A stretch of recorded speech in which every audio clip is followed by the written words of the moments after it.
Uf, yana makaronni, qotgan non, makaron, men yemayman. To'g'ri aytyapsan. Ozgina hidlanganmi?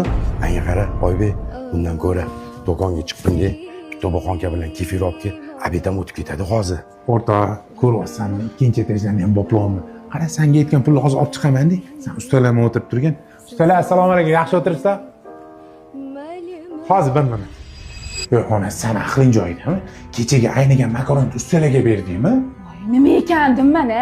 Usta xalqiga nima bersangiz ham yeyveradi. Undan ko'ra qo'lingizni yuving.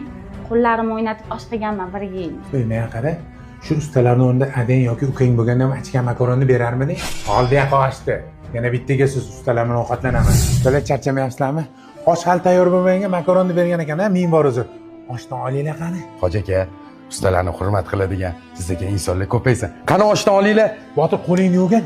O'tirib ustalar bilan birga qo'limiz bilan osh yeymiz. Ha, olinglar.